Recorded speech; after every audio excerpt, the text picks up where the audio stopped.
Salut à vous les amis, j'espère que vous avez bien passé une super journée ou soirée selon à l'heure à laquelle vous regardez cette vidéo. Première vidéo débrief de 2026, hein, c'est la première vidéo sur ce match de Ligue 1. Voilà, on a dit qu'on repartirait sur des vidéos débrief après les lives.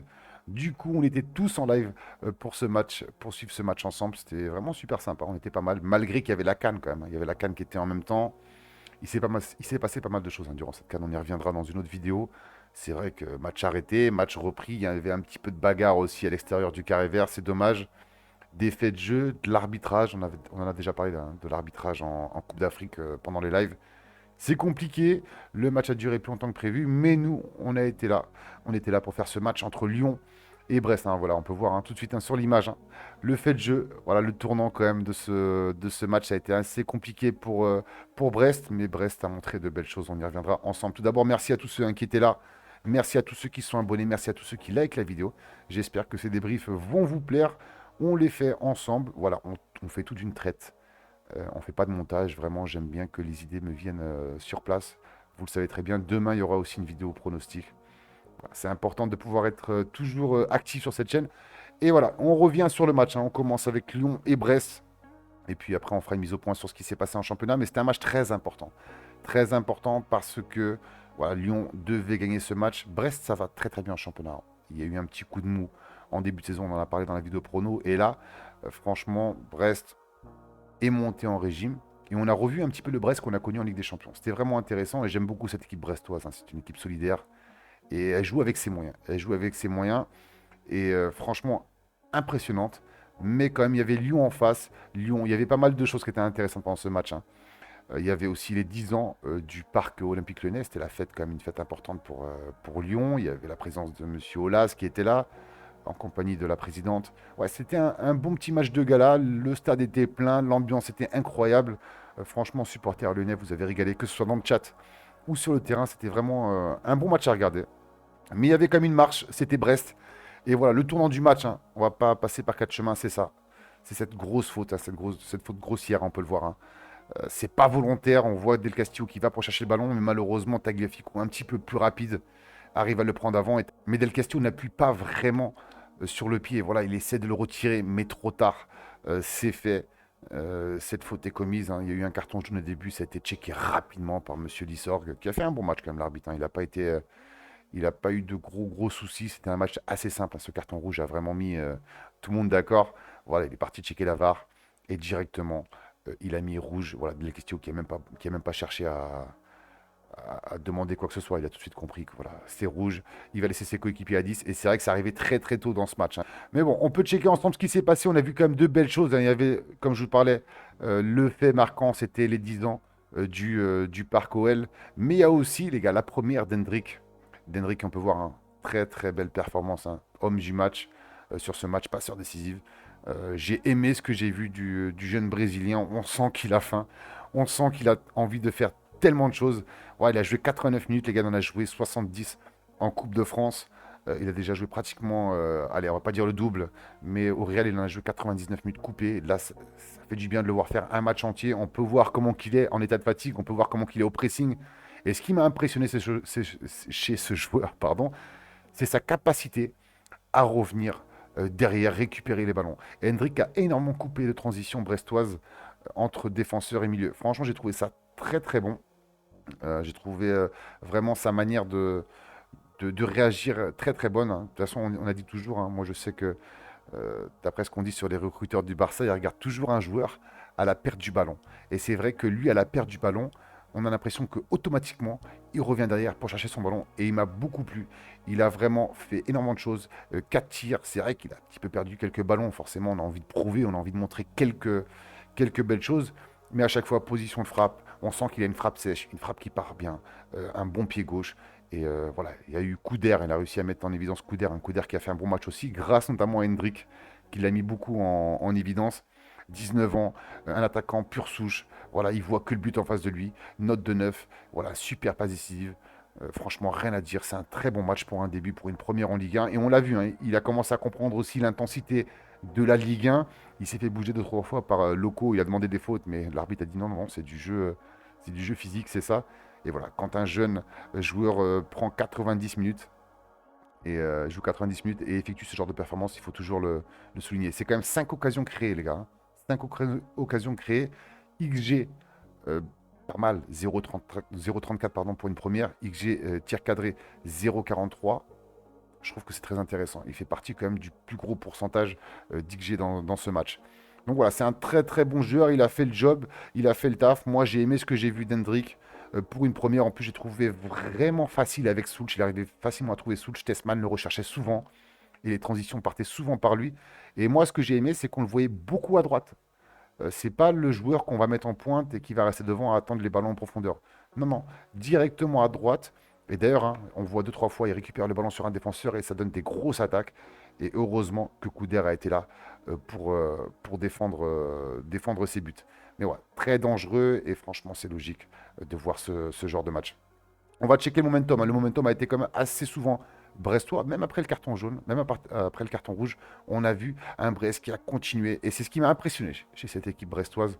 On a vu un Brest qui reste devant. On cherche à Ajorc en poids d'appui. On se bat pour le deuxième ballon. Et franchement, à chaque fois, ça passait. Et c'est vrai que malgré tout, on a vu un Lyon en difficulté face à un Brest qui a joué même à 10. Pour vous dire, les deux buts lyonnais sont des contres sur Brest.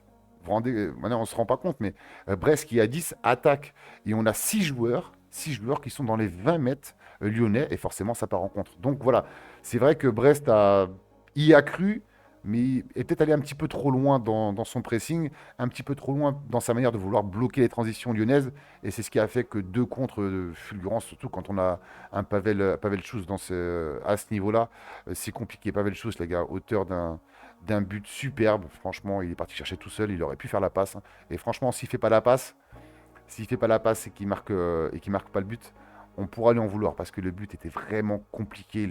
Tellement, euh, il a tellement compliqué la tâche en vraiment se décalant beaucoup parce qu'il y a une super sortie de coup d'air. Il aurait pu se prendre le gardien et gagner un penalty.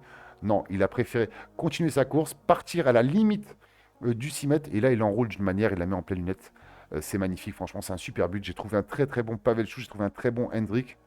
Morton, ça allait aussi. Voilà, Tessman aussi. Franchement, on a vu un très bon Lyon dans tous les cas, mais j'ai beaucoup aimé ce qu'a proposé les Brestois. C'est vrai quand on a vu le carton rouge, on s'est dit là, waouh, ça va être compliqué, surtout que Lyon faisait un bon début de match. Mais je sais pas, j'ai l'impression que le carton rouge a un petit peu plus donné de la pression aux Lyonnais et ça a remis en confiance un petit peu les Brestois. Mais malgré tout, franchement, très bon match des deux côtés. On a eu une très belle performance. C'est vrai que c'est pas le même type de jeu. Mais Brest, qui même à 10 contre 11, n'a pas forcément mis un 5 derrière, a mis le bus. Non, non, ils se sont mis un 4-3-2. On reste tranquillement, on récupère le ballon, on reste assez haut. Il y a eu beaucoup de duels, il y a eu beaucoup d'intensité. On a vu des très beaux duels entre Ajorc et Kluivert, souvent remportés par Kluivert, mais Ajorc a fait un très bon match aussi. Donc ouais, c'était un bon match de Ligue 1, les gars. Moi surtout là, ce qui m'a plu, c'est ce qu'a proposé Hendrick. C'était quand même intéressant de le voir pour sa première. Moi, j'aime bien ce genre de joueur qui provoque, ce genre de joueur qui réfléchit pas trop, et ce genre de joueur qui tente de marquer quoi qu'il arrive. On est sur quand même une grosse position logique, hein, lyonnaise, avec 71%, 29% pour Brest. Mais regardez, XG 0,69 pour Brest et 1,53 pour Lyon, dont 0,34 pour Hendrick.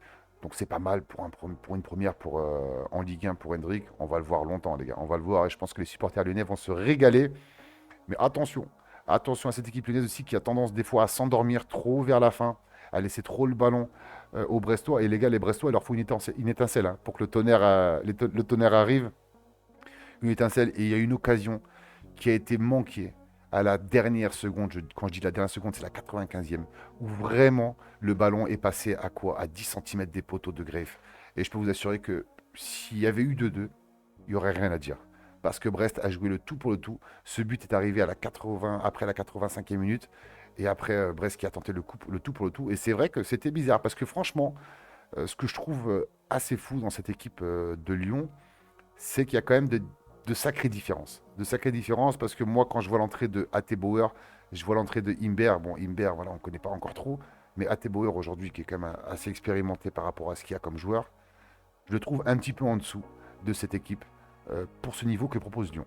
Voilà, je trouve que les changements sont assez compliqués. L'entrée de Mangala a été compliquée. Bon, Mera, on n'a pas eu trop le temps de le voir. Mais Mangala, deux trois ballons, à chaque fois, ils étaient perdus. Ouais, je trouve que les rentrants n'ont pas fait un bon match. Donc moi, si je devais donner un top dans ces deux équipes, déjà Couder, son super match, le gardien qui continue à progresser, le gardien qui continue à confirmer, parce que Couder a eu pas mal de mal en début de saison.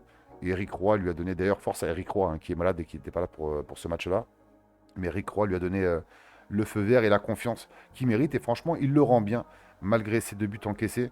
Chardonnay qui a fini attaquant à la 85e minute, c'était vraiment drôle à voir. Il n'avait pas de vitesse, mais il se donne, les gars. Il se donne. Kinilala, c'est toujours un petit peu compliqué. Forcément, il y a eu Moura qui l'a un petit peu dérangé. Forcément, Del Castillo aussi. Pire note, hein, ce carton rouge arrivé très très tôt.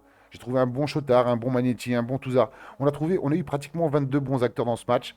Après, forcément, il y a un rouge qui en a décidé autrement.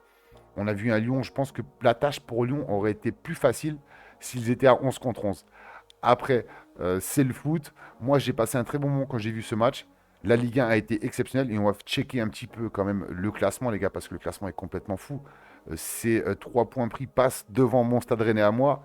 Voilà, le Stade Rennais qui restera à 31 avec ce point sauvé dans la dernière minute face au Havre. Lyon, 33, Marseille, 35, PSG, 42, Lens, 43. Ça y est, la bataille est lancée. C'est parti. Faut continuer comme ça. Faut nous faire kiffer. On passe un très bon moment. La Ligue 1 est incroyable. J'adore ce que je vois. Franchement, c'est exceptionnel. Il y a Strasbourg qui derrière a réussi à réenchaîner. On a la surprise.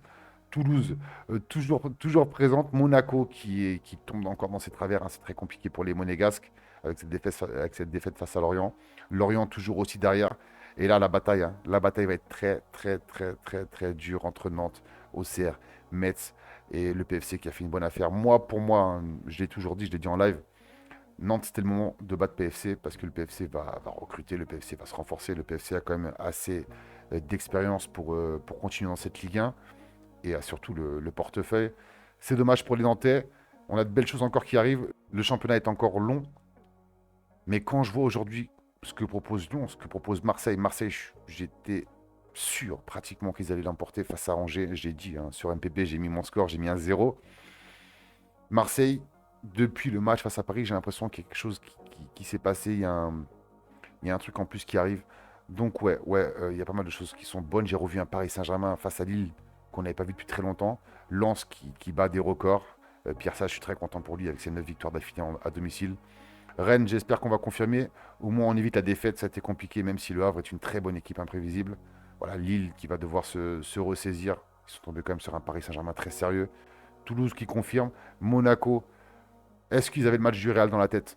On verra. Brest, voilà, ils sont vraiment tombés sur un Lyon qu'il ne fallait pas avoir avec des nouvelles choses, une soirée de gala, un nouvel attaquant. C'était compliqué pour Brest, mais ils ont tout donné quand même. Angers, il va falloir revoir pour le prochain match. Lorient qui gagne des points, qui prend en confiance. PFC, voilà, pareil, qui s'habitue de petit à petit à la Ligue 1.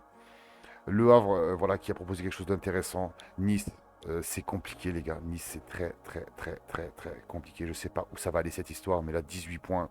Le premier relégable, 14 points.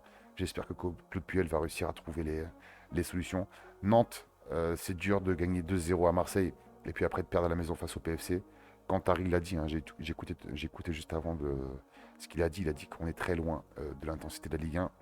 Est-ce qu'il a raison ou pas? Faut voir. Pourtant, je trouve qu'il a quand même un bon effectif. C'est bizarre que ça marche pas. Des fois, quand ça prend pas, ça prend pas. Auxerre, si ça gagne pas à domicile, Auxerre, c'est très compliqué. Je suis très étonné de la saison d'Auxerre. Franchement, l'année dernière, j'ai vu de belles choses et là, c'est compliqué. Et Metz, équipe irrégulière complètement. Est-ce qu'ils vont réussir à nous refaire 3 matchs, 3 victoires pour pouvoir relancer cette bataille pour la relégation? On verra tout ça. En tout cas, les gars, merci à vous d'avoir été présents durant ce live. N'hésitez pas à liker, vous abonner. J'espère que ça vous a plu. C'était un petit débrief vite fait. Voilà. On fait ça d'un coup. On ne se prend pas la tête. Je voulais vraiment donner mon avis à chaud sur ce match entre Lyon et Brest que j'ai bien aimé. Merci à tous ceux qui étaient présents. N'hésitez pas à liker, vous abonner et commenter. Donnez-moi vos infos à vous si vous êtes d'accord avec moi. Je sais qu'il y a encore des recrues. Le mercato est encore long. Il va se passer pas mal de choses. Apparemment, il y a encore un joueur qui va arriver à Lyon. Il y a encore d'autres joueurs qui arrivent pour la Ligue 1. La Ligue 1 est passionnante. La Ligue 1 est impressionnante. Et franchement, on kiffe, on kiffe. J'espère juste qu'on pourra garder ce niveau tout au long de l'année. Je vous souhaite une bonne soirée, les gars. Une bonne journée. Ou soirée selon à l'heure à laquelle vous regardez la vidéo. C'était Thomas et je vous dis à demain pour la vidéo prono. Salut tout le monde, ciao.